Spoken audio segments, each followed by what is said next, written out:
Deixa eu abaixar aqui. Boa tarde, Vitor. Tudo bom? Fala, beleza? Beleza. Prazer, Zraço. Sou o Guto, Gustavo. E Beleza, cara? desculpa aí ter mandado as mensagens aí, é que a gente fica assustado, né? Parece que às vezes chega a hora, parece que a pessoa, né? Nada, não, que isso. Não tem problema não. Enfim, desde já, obrigado aí a sua presença, ter parado esse tempinho aqui para falar com a gente. Nada, E que isso. vamos resenhar? Beleza, vamos nessa. Obrigado aí pelo convite. Vamos bater um papo aí. Beleza, beleza. Primeiro eu tô com uma blusa em homenagem à sua época de NFL. Opa, boa. E, Sempre mas, bom. ô Vitor, assim, de princípio eu queria saber como foi que surgiu aí esse amor aí pelo esporte, como que você conseguiu entrar no jornalismo. Ah, foi assim, uma coisa meio natural, assim. Por causa do meu pai, do meu tio, que acompanhava muito futebol, eu comecei a acompanhar também. Ali comecei aí, eu me lembro assim da Copa de 86, como sendo a primeira vez assim que eu parei para analisar, para olhar as coisas assim com mais atenção, né? Em 87 teve o PAN de Indianápolis, que aí eu também comecei a acompanhar e me encantar com outros esportes, a vitória do basquete do Brasil lá em cima dos Estados Unidos, aquilo me chamou muita atenção assim. E depois eu passei a trabalhar dentro de mim que eu ia querer trabalhar com esporte na vida, né? Então joguei basquete durante até o infanto ali, então era razoável, não era bom o suficiente para virar um atleta. E aí comecei a pensar em fazer ou educação física ou jornalismo. Aí acho que os fatos ali, eu lia muito jornal, ouvia muito rádio, né? Então acabei me indo para o jornalismo e aí acabei entrando na faculdade de jornalismo ali no meio da década de 90. Aí tranquei, fiquei um tempo trabalhando numa central de atendimento de um banco lá que eu precisava de ganhar uma grana e tudo. É Comecei a me verdade. destacar, comecei a me destacar lá, então em algum momento até pensei de repente em não voltar para o jornalismo. Acabou que eu tive uma chance lá de fazer um teste pro um teste para ser estagiário da Globo.com. Aí eu fiz uma provinha, passei, depois conversei com o pessoal lá e foi aprovado. Aí saí da central do banco, até foi uma decisão difícil, porque eu já ganhava bem lá, mas acabei saindo para ir tentar, para ficar em função, né? Tentar buscar o sonho de ser jornalista, acabou que deu certo, né? Aí de lá eu fui no Globo.com, o projeto acabou rápido, depois eu trabalhei no site da Copa do Nordeste, depois no Jornal dos Esportes, no Lance. Aí fiquei de 2003 até quase o fim de 2005 no Lance. Depois de 2006 eu trabalhei no Globoesporte.com mesmo. Em 2007 cheguei no Esporte Interativo. Então, mais ou menos é A trajetória. essa trajetória. Ô, Vitor, você já tá, vamos dizer assim, é um dos que começou primeiro lá no esporte interativo e tal. Isso. Você consegue ver a diferença hoje em dia do que esporte interativo é hoje para o início de quando você chegou? Ah, na verdade o Esporte Interativo mudou muito também, né? A proposta, assim, a proposta inicial é a mesma, né? De você emocionar as pessoas pelo esporte. Isso é a proposta inicial. Mas isso daí continua inalterado desde o primeiro dia até hoje. A gente sempre entra no ar e faz tudo, e faz um post, escreve um texto, comenta um jogo, transmite um jogo com essa premissa básica aí de emocionar as pessoas, né? Mas ao longo do tempo, o próprio esporte interativo mudou muito, né? Ele cresceu, diminuiu, teve várias etapas, várias visões, já olhou muito para o futebol de fora, já olhou muito para o futebol de dentro, já olhou muito outros esportes, já acabou os canais de TV, se reinventou, então trouxe coisas novas, começou coisas tem coisas que hoje o pessoal faz que o pessoal acha que é moderno, que o Esporte Interativo já fazia lá em 2007. Então, você tem toda essa modificação. Então, é normal que fosse mudar. O mercado mudou muito de 2007 para cá. A forma das pessoas, principalmente a forma das pessoas consumirem conteúdo mudou muito. Quando o Esporte Interativo começou, você não tinha Facebook, não tinha Twitter, não tinha nada. Você tinha ainda Orkut, você tinha SMS. As pessoas, a gente fazia as nossas interatividades por SMS, né? Hoje ninguém passa um SMS hoje. Tem gente que não sabe nem o que é. Exatamente. Então, antigamente era tudo muito ligado na televisão. Hoje o esporte interativo, ele não. Hoje, o que é o esporte interativo? O esporte interativo hoje, ele é um canal de televisão? Não. Ele é um canal de rádio? Não. Ele é um site? Não. Ele é tudo isso também. Então, você tem muitas modificações, né? Mas, basicamente, a mesma coisa é a gente sempre continua tentando, buscando como premissa básica emocionar as pessoas com o esporte. Inclusive o ataque, né, do Barcelona, o trio lá, o MSN, o pessoal não sabia o que era, né? Exatamente, porque era de uma coisa antiga, né, uma coisa passada, né? E olha que o MSN já é mais moderno, né? Tinha o ICQ, não sei se você não deve ter pego o ICQ, pô, então... Então, o ICQ então você vê, né? Então, mudou muito a forma, né? Ô, Vitor, e o seu apelido aí, eita, pô, gaguejei, VSR, surgiu também por causa do André? Alguém assim pôs esse apelido em você? Não, na verdade, foi até uma história curiosa, né? Porque teve uma vez numa transmissão que eu ia usar uma estatística para explicar alguma coisa num jogo. E aí a estatística era um pouco complicada demais, né? Era um pouco meio confusa, assim, os números. E acho que eu também falei de um jeito confuso. E aí o André, que tava narrando o jogo, ele não entendeu porra nenhuma, né? Aí ele deu uma sacaneada, né? Ele falou assim, tá aí o nosso VSR, meio que fazendo uma alusão ao PVC, né? Que o PVC ele tem a questão dos números, das estatísticas, e ele nunca se enrola, porque ele é ótimo, ele é excelente. Então ele fez uma brincadeira, né, dizendo assim, ó, lá tem o PVC que é bom pra caramba, o nosso aqui é um desastre, é o VSR. Mas acabou que deu certo, né? E aí acabou que, né, de Vitor Sérgio Rodrigues, e o meu nome é muito grande para ser um nome artístico, né, entre aspas. E aí ele ficou, e aí o pessoal começou a falar, e aí virou VSR, VSR, ficou uma coisa legal, né, assim. Muita gente hoje me lembra, eu passei a usar, por exemplo, o meu Instagram é Vitor Sérgio VSR, então, porque o Vitor Sérgio já estava usado e tudo. Então ficou uma coisa legal, assim, ficou uma marca boa, né? Então, por exemplo, eu botei aqui, por exemplo, no meu cenário tem, ó, tá vendo? Então, é uma coisa que o pessoal já identifica mais.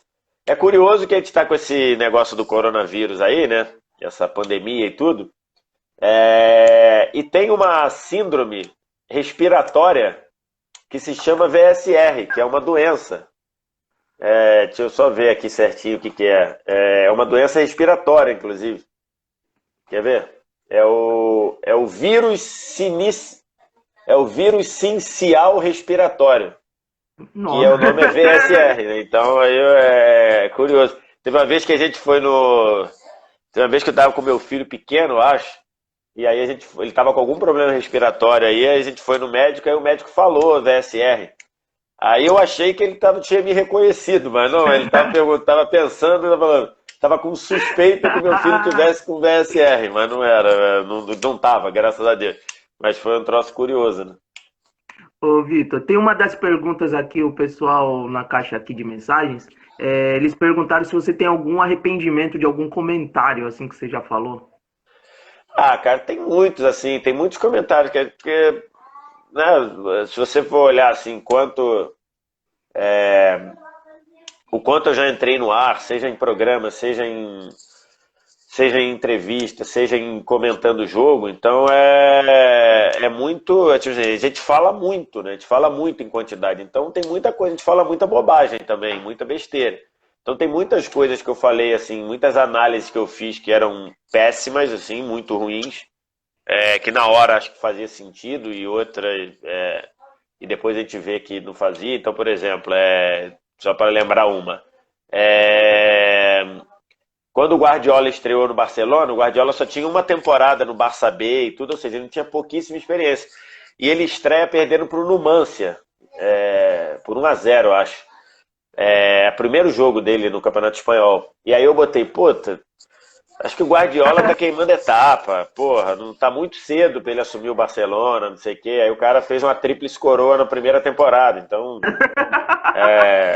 Acontece, né? Acontece.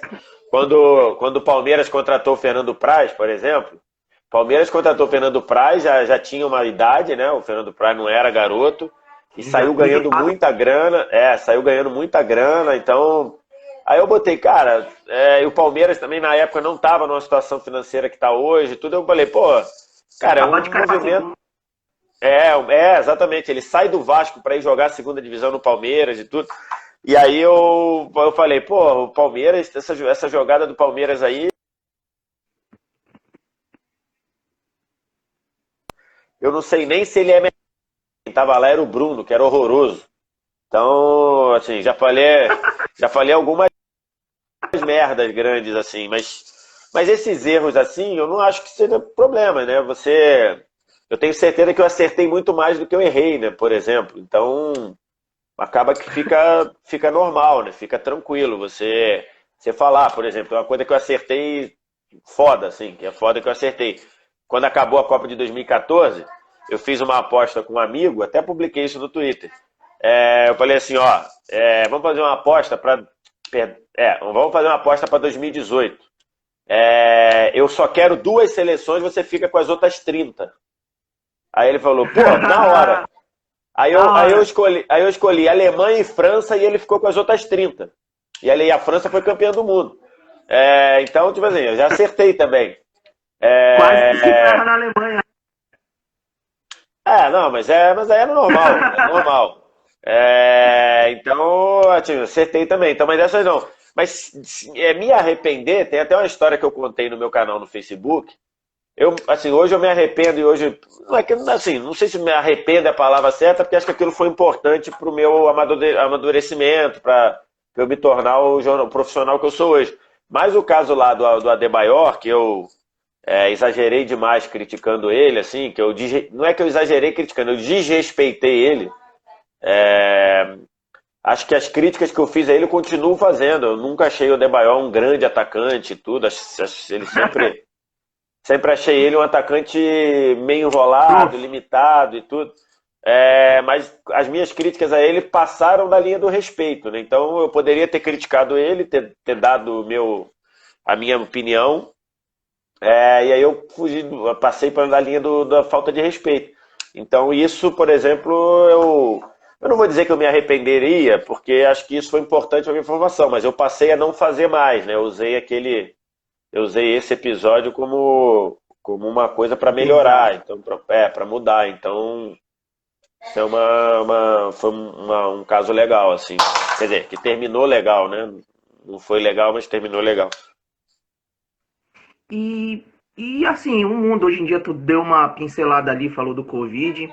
Como você tá vendo que os times vão voltar nesse Covid? Você acha que mudou realmente a visão de como todo mundo vai enxergar o futebol em questão de cuidado? Ou você acha que depois que passar um pouco, daqui a um ano, volta tudo ao normal assim, depois que tiver acontecido o retorno do futebol, claro? Então, cara, você tem aí algumas questões importantes que talvez você nunca mais volte, né? Por causa do coronavírus. Então você tem que ver aí. Você tem uma série de questões para ver. Quanto tempo vai se levar para fazer vacina? Quanto tempo vai se levar para fazer remédio? Então, tudo isso são variáveis aí que os biólogos e os infectologistas estão falando sobre isso. Então, esse é um ponto importante. Até você ter vacina ou remédio, você vai ter muita modificação no panorama das relações da humana. Então,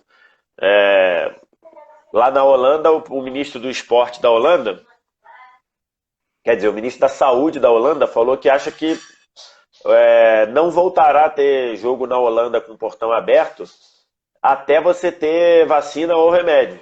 Então, isso daí é um impacto grande, né? Então, isso é um impacto importante aí pro jogo. Fora isso, outras situações socioeconômicas, culturais, por exemplo, vai ter muita gente que vai ter muita empresa que vai instituir em larga escala o home office, por exemplo. Tem algumas profissões que você pode fazer no home office, outras não, mas algumas podem e vão fazer. Então você tem uma série de situações. No futebol, eu acho que você vai ter ali algumas mudanças em relação a alguns protocolos de saúde e tudo. Acho que isso vai ficar, acho que isso vai se manter. Não tem muito como você fugir disso. Mas são coisas aí que de fato, a gente está tendo coisas que a gente nunca viu, né? No futebol, por exemplo, para ficar no futebol, você parar 60 dias, nunca ninguém parou de 60 dias, então já é ali quase um AQ, um AQ ou um AC, né? Um antes da quarentena e depois da quarentena, ou um antes do coronavírus e depois do coronavírus. Porque de fato vai mudar muita coisa, né? Aqui o menino perguntou, Gustavo, se você acha que a volta do campeonato alemão foi muito cedo. Então, no primeiro momento, eu fiz até um vídeo achando que eu achava ok a volta, né? E aí depois eu fui vendo a evolução das coisas, a taxa de contágio na Alemanha já aumentou, porque antes de voltar já tinham flexibilizado alguns pontos do isolamento. Aí você teve time com jogador dando positivo para o coronavírus. Aí você tem, por exemplo, um cara como Gerd Wenzel, que conhece muito do futebol alemão, se posicionando como a Bundesliga forçando para voltar. Então, eu antes que já achava que fazia sentido voltar, já não tenho tanta certeza, né? O Gerd Wenzel fala, estava até lendo aqui o texto dele, Vou pegar aqui o título, o Gerd Wenzel falou, o título é esse: Bundesliga força a barra para um recomeço com incertezas. Então, né, o Gerd Wenzel é um super comentarista em relação ao futebol alemão e tudo, conhece demais. Então, eu não vou dizer que eu acho que está sendo cedo, mas eu acho que tem incertezas. Tem incerteza nessa volta, vamos ver o que vai acontecer. Os jogos voltam amanhã, né? Se der certo, vão elogiar. Se não der errado, acontecer alguma coisa, vão metralhar, que é assim que funciona. Mas a questão é o que é dar certo, o que é dar errado, né? Algum jogador poderia pegar, independentemente de voltar ou não, né? Jogar ou não, né? Hã? Independente de voltar ou jogar, não. A variável sempre vai ser essa. Independente de voltar ou não, o jogador poderia pegar, né? Então é lógico que na hora da análise, se um jogador pegar, vão botar nessa conta. Lógico, isso daí não tem dúvida. Vai ser uma coisa natural. Agora, o que é dar certo? Vamos supor que um time que já aconteceu na segunda divisão, né? O Dinamo Dresden pegou 2 jogadores lá e o time está em quarentena. Ele teria que jogar amanhã, mas o time está em quarentena. Então você já vai ter aí na segunda divisão, você já vai ter times com jogo a menos, né? Porque esse time não vai jogar, então vai ter que correr atrás, enfim. Mas vamos supor que isso pare na primeira divisão. Algum time, um Schalke, um RB Leipzig, qualquer um. Pega algum. Vai parar o campeonato todo. Aí você vai fazer o seguinte, vai ficar só esse sem jogar, aí vai engarrafar lá na frente. Enfim. Mais do que já tá, né? Hã? Mais do que já tá engarrafado. E o campeonato alemão, ele não tem número de jogos diferente, né? Ao contrário do inglês, ao contrário do francês que tava, o campeonato alemão tá todo mundo com o mesmo número de jogos. Então você vai ainda correr o risco de chegar e ainda bagunçar uma coisa que estava, entre aspas, certo. Tava todo mundo com o mesmo número de jogos. Pra gente que tá sem futebol assim, praticamente tá aqui em abstinência de futebol, é uma glória ver o futebol voltar, pelo menos uma semana a gente vai ter, né? Porque. A que custo, né? A que É, custo? o custo Não é a gente que tá lá jogando, né? É. Tem isso também, né? A gente vai estar de casa. A gente vai estar de casa vendo. Beleza, vamos botar lá e vamos ver. Beleza. Vamos mudar, vamos passar um pouquinho pro campeonato inglês aqui. Boa. Falar um pouco, senão o pessoal fala, pô, página de futebol inglês, não fala de futebol inglês. E você, mano, como você enxerga o Liverpool nessa temporada? E que azar, né? O Liverpool deu, ia ser uma festa daquelas, né? Esse título da Premier League pelo Liverpool.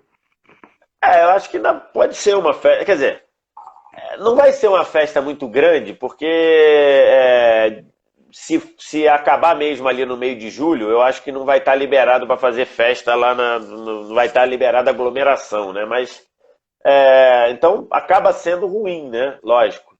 Mas o que o Liverpool fez está feito, né? Assim, uma campanha. Até hoje, por um acaso, eu fiz um post lá no meu blog, no portal do Esporte Interativo, falando do aniversário do título de invictus do Arsenal lá, que é hoje, né? Que hoje foi a última rodada. E aí eu dizendo que é um aniversário diferente, né? Porque o torcedor do Arsenal passou boa parte da temporada, além das preocupações normais que o Arsenal já dá ao torcedor dele, preocupado com a chance do Liverpool ser campeão invicto, né? Então, esse aniversário de hoje lá do título dos Invencíveis, ele é um aniversário um pouco diferente, porque é um aniversário com gosto de alívio, né? Porque o Liverpool fez 27 rodadas sem perder, né? Então, você já estava ali na boca. Então, e com um aproveitamento melhor do que o aproveitamento do Arsenal, né? Porque a campanha do Arsenal é invicta, mas é de 12 empates, né? O Liverpool até aqui o Liverpool até aqui tem uma derrota e um empate. O resto é tudo vitória. Então, o aproveitamento, inclusive, melhor aí. Então, o torcedor do Arsenal, imagino que deva ter ficado muito angustiado durante esse período e depois teve o alívio, né? Quando o Liverpool faz aquele segundo tempo lamentável lá no jogo contra o Watford, ficou aliviado. Então, mas acho que a história o quão histórico foi, quão histórico é a campanha do Liverpool, acho que ninguém vai tirar. Eu imagino que o campeonato inglês vá voltar. Eu imagino que complete-se o campeonato. E aí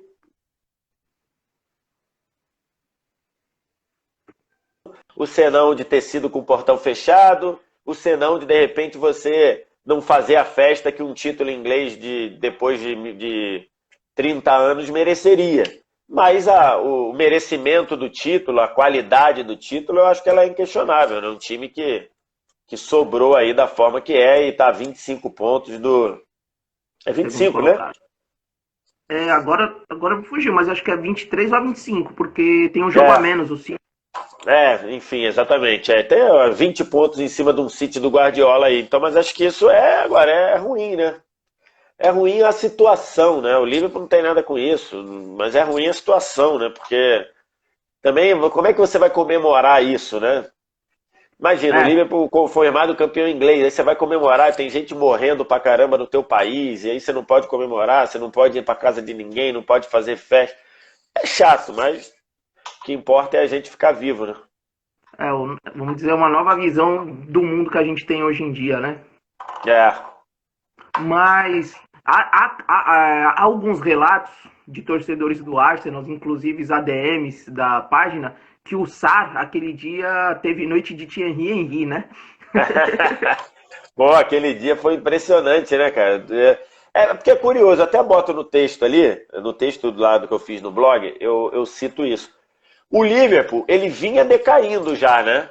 A gente lembra, o Liverpool vinha decaindo. Até jogos que o Liverpool ganhou, ele já não tinha jogado mal. O Liverpool foi pro Mundial, teve problema, o Liverpool não jogou bem na semifinal. Na semifinal, o Flamengo levou o Liverpool até a prorrogação. Tudo bem que o Liverpool foi melhor na maior parte do jogo, mas o Flamengo incomodou ali o Liverpool em bons momentos. O Liverpool tinha alguns jogos ali, o Liverpool tinha jogado mal. A volta, o Liverpool joga contra o Norwich. Mal pra caramba, ele ganha o jogo. Contra o Norwich foi um jogo antes. E depois então, voltou contra assim, o Leicester. Eu sei, tô dizendo, mas a volta que eu tô dizendo. Tô dizendo, nesse período aí, ele joga mal contra o Norwich, ganha. Aí tem a pausa lá, aquele negócio das férias aí que teve nesse ano, iniciou nesse ano. O Liverpool volta muito mal depois das férias, né? Aqueles 14 dias ali parece que tiraram muito o ritmo. Então o Liverpool já vinha caindo. Por quê?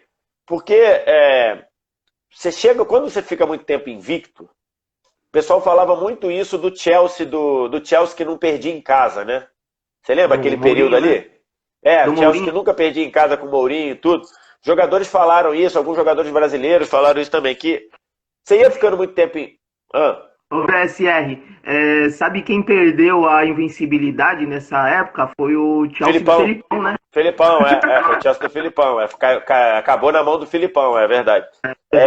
Mas os jogadores falavam isso, né, que em determinado momento, defender a invencibilidade custava muito, assim, né? Custava numa série de situações. Às vezes você tinha a chance de arriscar para ganhar o jogo e você não arriscava porque você arriscava de perder também. E aí você falava, puta, eu tô invicto. Então, às vezes você se desgastava muito para manter a invencibilidade. E às vezes a invencibilidade, assim, é legal como marca, mas pro todo do campeonato não importava muito, né? Então, e aí acho que custou, cobrou um preço ao Liverpool por defender essa invencibilidade, né? Porque se não tivesse a invencibilidade, tô supondo aqui, acredito nisso. Se não tivesse a invencibilidade, provavelmente o Klopp pouparia o time em alguns jogos que ele jogou no campeonato inglês, jogou pensando na invencibilidade. Talvez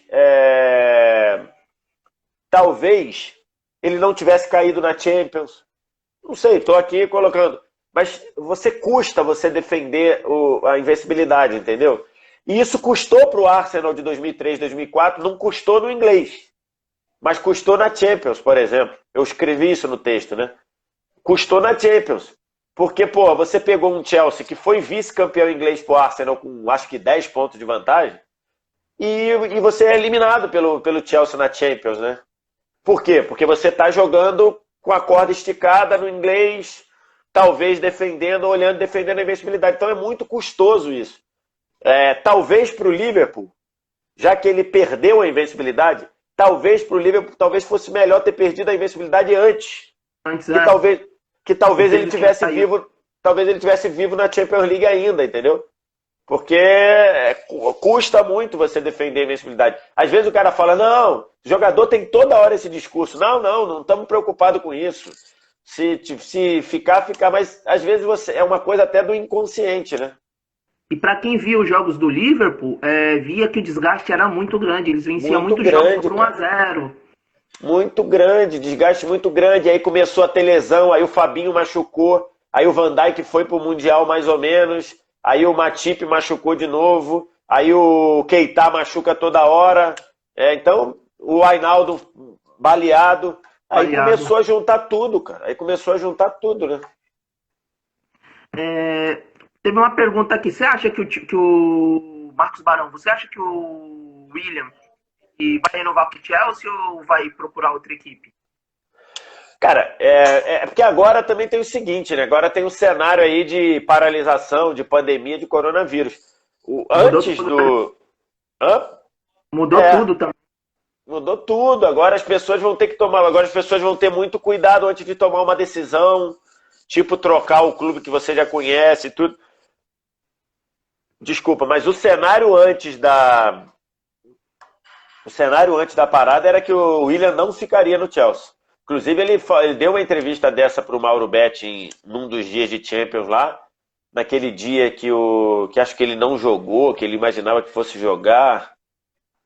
Foi contra o Bayern, será? Agora eu não recordo, mas foi Acho que nessa foi contra o temporada? Bayern. É, Foi nessa nessa temporada, temporada, agora, foi foi contra o recente. Bayern.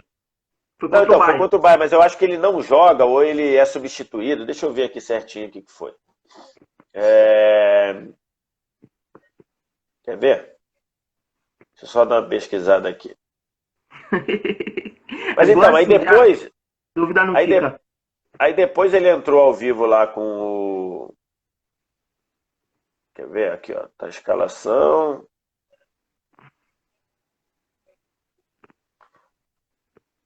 Teve um jogo que jogou até o Pedro, mano, que não tava nem vindo jogar, não sei se é esse. Ah, então, é isso, ó. É o jogo lá. Depois do jogo contra o Chelsea, que ele vinha bem e começa no banco e tudo.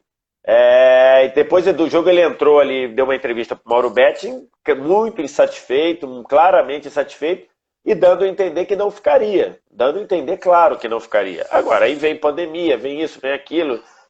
O mercado vai encolher, né?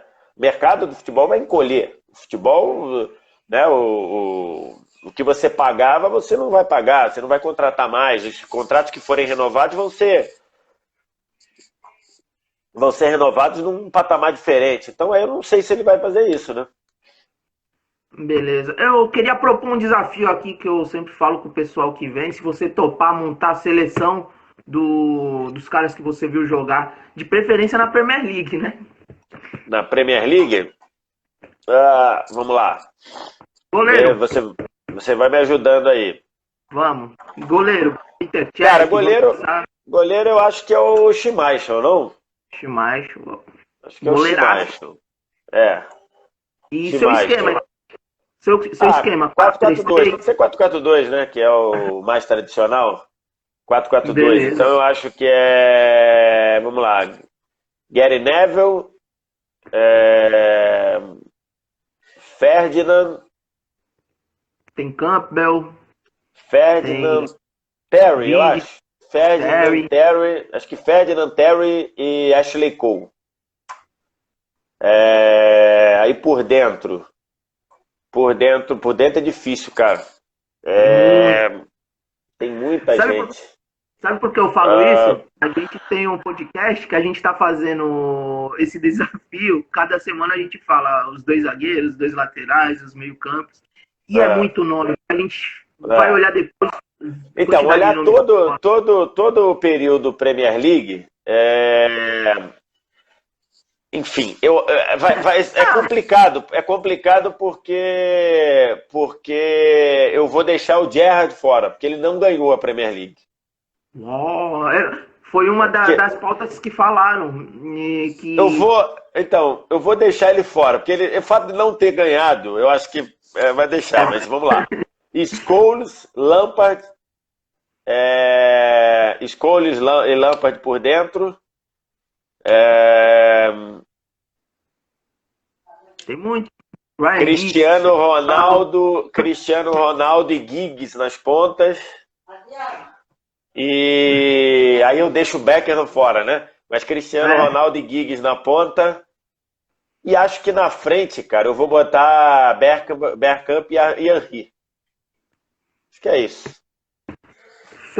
Com certeza eu esqueci, você xingado pra cacete aí, mas acho que é isso. Vamos lá, Schmeichel, Gary Neville, Ferdinand, Terry e Ashley Cole.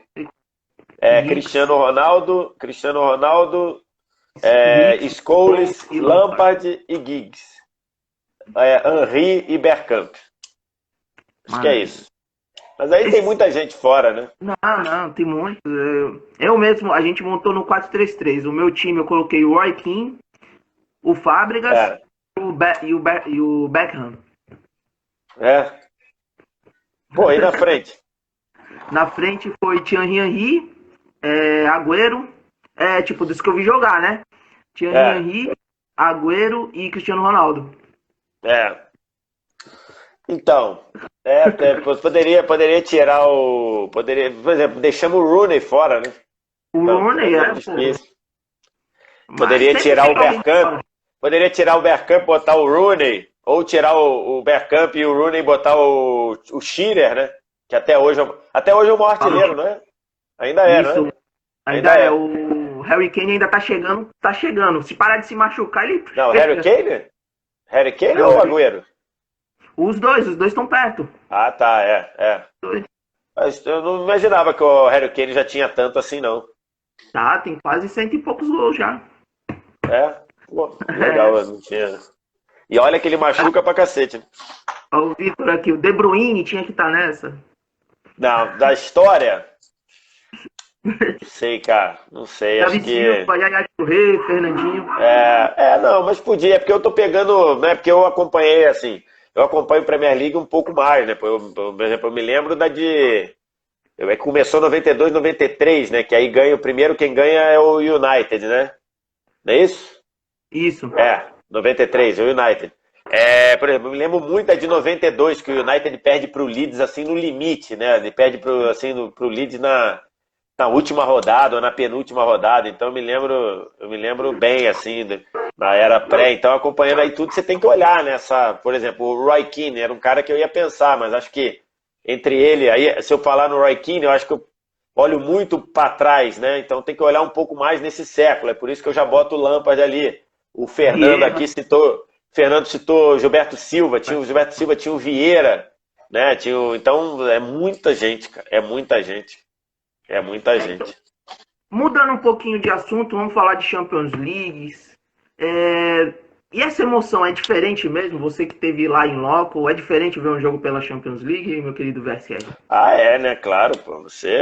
Eu me emociono toda vez que faço qualquer jogo, inclusive de fase de grupos. Então é muito emocionante, né? Porque você sabe o quanto é difícil você estar na profissão que é, com tanta gente boa querendo comentar jogo e comentando o jogo. Alguns tão bons que não conseguem nenhuma oportunidade. Então você ter a chance de fazer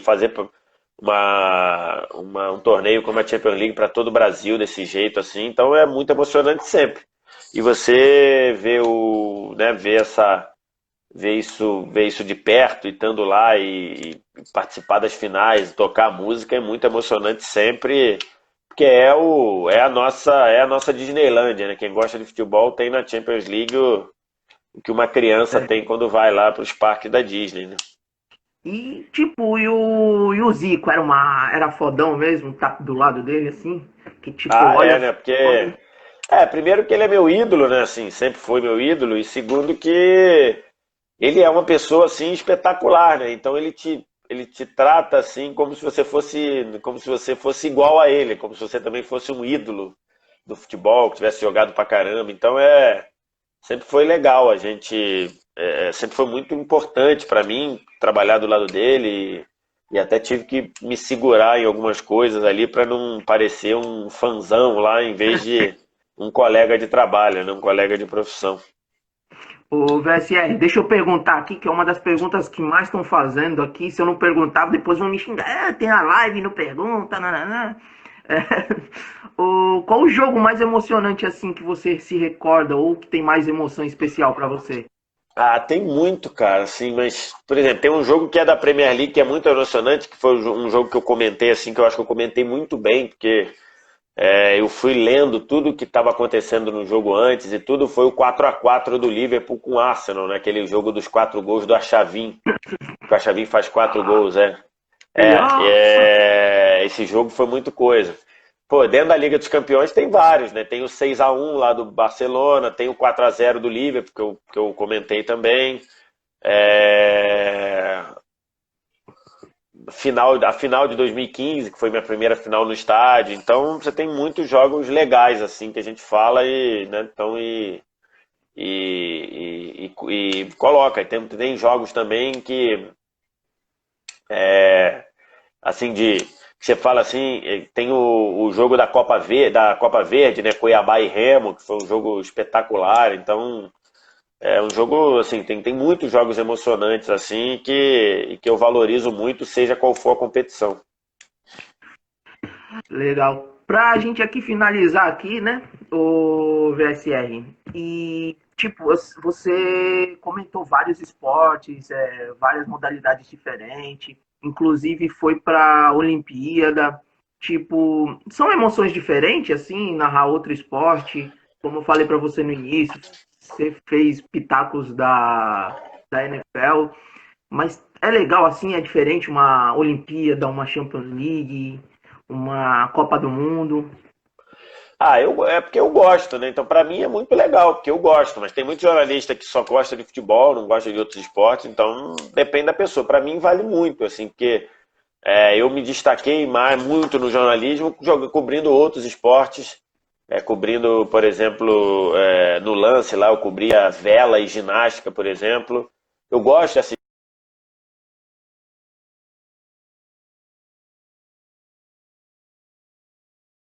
Uma bugada aqui na internet. sacaneia, diz que outros esportes é educação física e tudo. Eu gosto, então eu me emociono. Olimpíada, eu fui com a do Rio, eu fui a três, tive, né, com a Olimpíada que foi no Rio, eu tive a três Olimpíadas em loco, né? Fui em Atlanta, fui em Atenas, fui em Londres e a do Rio. E pra mim pô, é uma emoção grande, absurda, né? Então é muito legal, assim, pra mim. Eu gosto muito e recomendo, e é muito mais fácil de trabalhar também, né? O futebol é